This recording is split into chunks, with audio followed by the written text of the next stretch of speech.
Conor McGregor tonight. Look at him. Look at him screaming at the corner.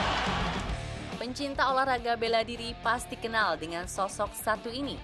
Dari bukan siapa-siapa, pria kelahiran Dublin, Irlandia 14 Juli 1988 menjelma menjadi atlet papan atas setelah terjun sebagai petarung bebas pada Mixed Martial Arts. Tahun 2012, pamornya semakin menjulang usai menjadi juara dunia di Ultima Fighting Championship. Setelah berturut-turut, The Notorious mempertahankan gelar sampai 20 kali. McGregor tak tertahankan. Sabuk juara membuatnya songong. Sederet aksi kontroversi mewarnai perjalanan karir. Yang paling dikenang adalah gaya intimidasi, provokasi, dan ucapan rasis kepada lawan. Congornya juga asal dan membuat merah kuping. Sekujur tubuh yang dirajah tato mempertegas identitasnya sebagai si anak tengil. There's the tap. Still undisputed. Khabib Nurmagomedov has finished Conor McGregor tonight. Look at him. Tanggal 7 Oktober 2018, Conor kena batunya. Keperkasaannya runtuh di tangan Khabib Nurmagomedov dalam memperebutkan sabuk juara dunia UFC Lightweight. Meski bukan kekalahan pertama, momen ini dikenang sebagai hari pembungkaman mulut besar dan kesombongannya. Namun McGregor rupanya bukan tentang cerita arogansi semata. Meski stigma songong dan sombong kadung melekat, ia juga memiliki sisi humanis dan layak diapresiasi. Keluarga, sahabat, dan orang dekatnya selalu berada di sisinya, menceritakannya dalam sisi yang lain, jauh dari kesan garang, sombong, dan hedon. Sebagai atlet tarung bebas nomor 1 dengan bayaran termahal, penampilannya selalu dinanti. Di arena UFC, McGregor ibarat anak emas. Anak emas yang menghasilkan pundi emas bagi banyak orang. Contohnya saja ketika melawan Khabib Nurmagomedov 2018 silam. McGregor tetap dibayar lebih mahal meski ia kalah. Petarung berjudul Mystic Mac mendapat fee sebesar 3 juta US dollar atau setara 45 miliar rupiah. Masih di atas Khabib yang keluar sebagai pemenang dan mengantongi 30 miliar rupiah. Kekayaan itu tak dinikmati sendiri. McGregor diberitakan rutin membantu organisasi sosial di kampung halamannya. Lain waktu juga memberi donasi bagi anak-anak kurang mampu di seluruh dunia melalui yayasan. Sifat dermawannya itu jarang terekspos media.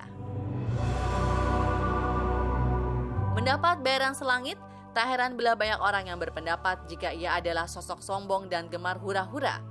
Anggapan itu semakin menemukan kebenaran kalau melihat akun media sosialnya. McGregor tebar pesona dengan barang-barang branded. Hidupnya bergelimang kemewahan dengan sifat hedonis. Namun siapa yang menyangka jika kenyataan sebenarnya kehidupan pribadi McGregor berbeda 180 derajat dengan apa yang dilihat dan dipikirkan oleh banyak orang. Hal ini diungkapkan oleh sang pelatih John Kavanagh.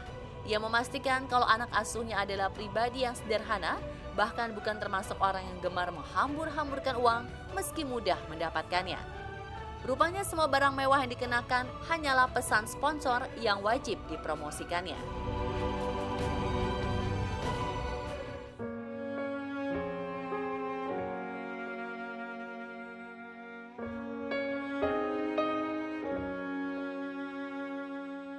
Mungkin semua beranggapan kalau naluri membunuhnya di atas matras akan terbawa dalam kehidupan sehari-hari. Siapa menyangka kalau ternyata si tengil ini adalah sosok penyayang keluarga. Muka garang dan tampang seram hilang ketika berkumpul dengan orang-orang tercinta. Yang mengejutkan lagi, ia lebih memilih untuk menghabiskan waktu di rumah ketimbang kongko di kafe atau restoran mahal. Rupanya Conor sangat senang menyantap masakan dari sang istri di Dublin.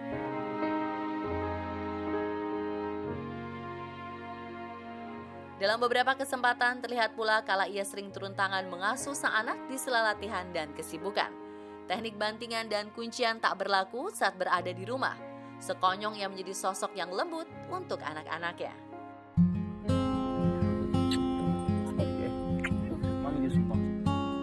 Pada sisi yang lain, McGregor juga seorang yang tanggap dengan dunia sosial.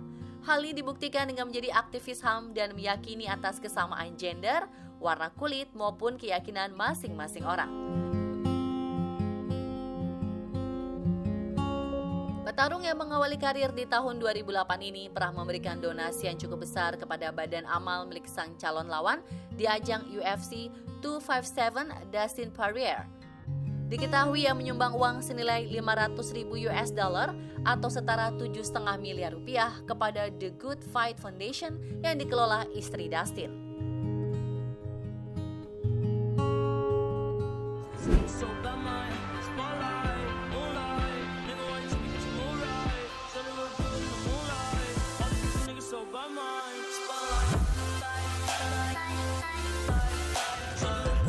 Mungkin Conor McGregor memang terlihat seram ketika bertarung. Namun di luar itu, ia adalah seorang pria yang sangat memperhatikan pakaian.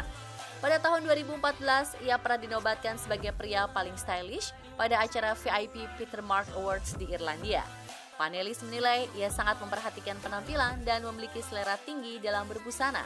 Karena stylish itu, McGregor merintis bisnis fashion dan bekerja sama dengan seorang desainer pakaian. Produk pertama yang dijual secara terbatas adalah setelan suit bertuliskan McGregor yang dijual seharga 86,6 juta rupiah. Kolaborasinya dengan sang desainer kerap meluncurkan koleksi istimewa yang dibanderol dengan harga sekitar 6,6 juta rupiah hingga 16 juta rupiah.